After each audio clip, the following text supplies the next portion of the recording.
You know, something about resurrecting the dead. That's what I call it. When you've got something that's a dead horse that's been sitting in a barn or a garage for 20, 30 years, and somebody finds it and says, hey, let's freshen that up. Let's put some late model horsepower in it. Let's make it new again, you know.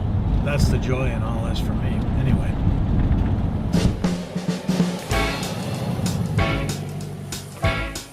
Paint. There are so many ways to build it.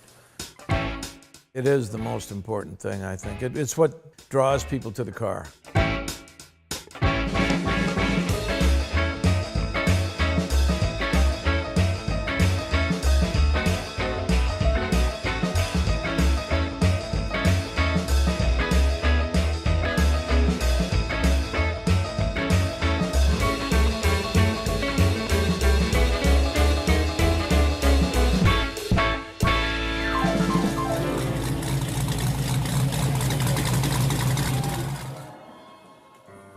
In school, I would look at the car magazines, you know, they were small then. Carcraft was a small little magazine. You could put it inside your school book. That's what got me started, you know. I started painting motorcycles because they were small, and I consider them today to be difficult items to paint. Because when you're painting a small item with a large gun, you know, you have to know how to set the gun up to do it right. You know, this is a great way to learn how to paint, and so that's what I started with. I went to a Honda dealer one day and they just started bringing them over, the CL72s and 77s. And I said, when you get one of these in out of the crate, why don't you pull the sheet metal off one time and let me bring some parts down to the shop. And I did a candy apple red on this bike and brought the parts back.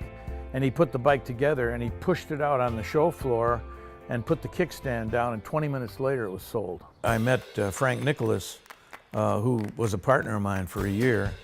And he had a friend that owned a body shop, Tom's Auto Body. So his deal with me was, if you want to help pay the rent on the shop for painting your motorcycle stuff, you got to paint a car for me once in a while. Oh yeah, are you kidding me? I wound up buying Tom out. Back then I was making my own candies using the old nitro toners. I bought some stuff from out of California that some guy claimed to have the best custom paint. And I got it back here and I had 10 coats on it. I didn't have the color that I wanted. And that was the send-off right there. I was mad. I was angry. And I thought, you know, I need to find out what goes into this and why are these guys cheating me on the colorant that needs to be in this product. They want to sell more paint? Is that how they're going to do it? Well, the hell with it. I'm going to find out what makes paint. So went to the library, started reading about paint manufacturing and books. And I think the pivotal thing was my wife. Took a night course on oil painting. The guy next to her was a doctor of polymer chemistry, working for a resin company that makes paints for automobiles. With that start and using his name, I was able to get into some big companies that normally would never talk to some little guy, you know?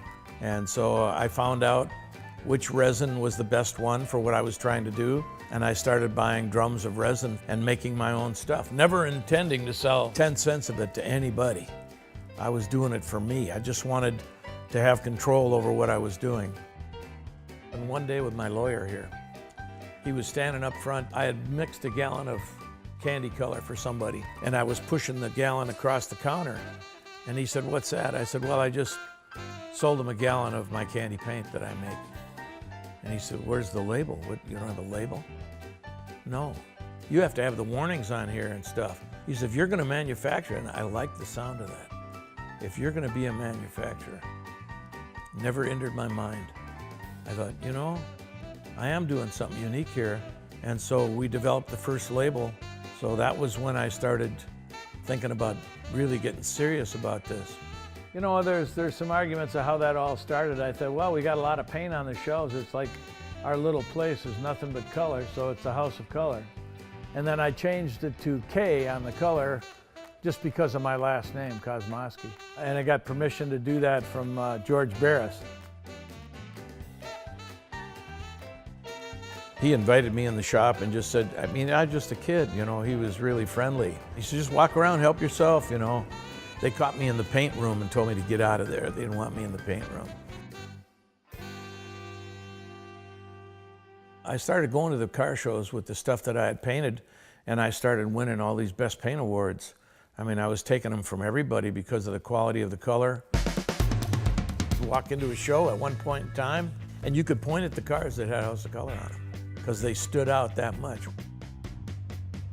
I think it was 1980 when I closed the body shop and realized that the tail had started to wag the dog. You know, we always thought that the tail was the paint business. We're just never going to get that big with it. It turned out to dominate. It was hard to pay the bills. We had to get a line of credit. I remember sitting in there counting the receipts and looking at the bills. The bills outweighed the receipts. And so that's when the hours grew. I started putting in my 12, 14-hour days. I did that for 14 years. I told Patty I'll be home on Saturday at 5 o'clock to have dinner with the family. And I'm coming in the morning on Sunday. I'll be home at noon to spend the rest of the day with the family, whatever we want to do. It was 7 days a week, you know, for a lot of years to build up, just to stay alive, to stay here and make it happen. You know, we started out with 50-gallon batches and then grew to 150-gallon batches. That was right at the time that I started doing the urethane coatings. I had the first wet-on-wet European technology. It's heavy UV to protect the finishes, the crack-resistant coatings, using pure 100% organic pigments, the candy base coats, the encapsulated bases, the super transparent candies. Yeah, they all came from me. That was an exciting time because this company grew so fast we couldn't keep up. I was starting to get distribution in the warehouses in California, and it started selling off the shelf. And we were really doing well. I mean, things were really starting to jump. We'd be sitting there taking orders all day long, and then he'd come back and he'd go, wow, you know. I didn't know how to say it then, that this is the best. You're not buying anything else like this anywhere else.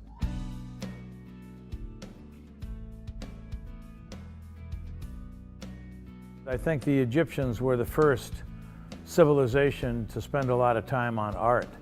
And so they always interested me, the Egyptians. And so I would buy manuals and read stuff about the findings at King Tut's tomb and all that. And when they unwrapped him, the closest thing to his chest was a scarab beetle. And I thought, why was that so important to him that it was the closest thing to his body before they wrapped him? They would watch the beetle scurry along the sand with food and dig a hole and go down in the ground. And the next day at noon, they'd be in the same place and they'd see the beetle come back up out of the sand and live another full lifetime. So it was considered the sign of everlasting life. I thought, this is the perfect logo for my company. One that has everlasting life, and who better to show it off than Ra, the sun god? The city of Minneapolis, they were going to start fining me $10,000 a month because I was over the city's VOC limits. I bought a building down here, and that was going to be the new House of Color. I mean, we were set up to expand, and then the city said, we do not want you there. I don't care that you've bought the building. We want the building to have a Walgreens store on it. I said, my business grew. When was I supposed to come to you and tell you I was over 500 gallons? Nobody ever told me that. That's what happened. There's a Walgreens down there now on 46th and Hiawatha.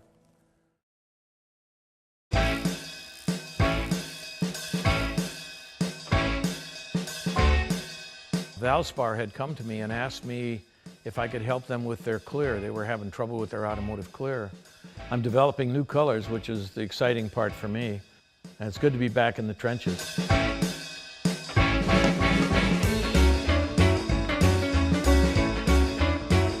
Trying to promote, going to all the shows, going to the little car shows and picking out our customers one at a time and working with them, you know, spending time with the customer.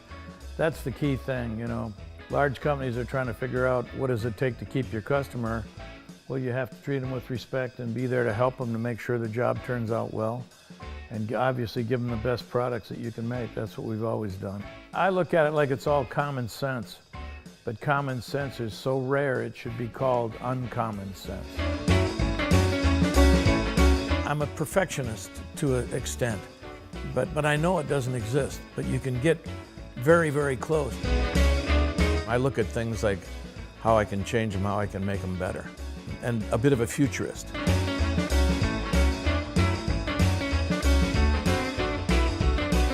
always working on new stuff. You kind of have to funnel in on the colors you're working on.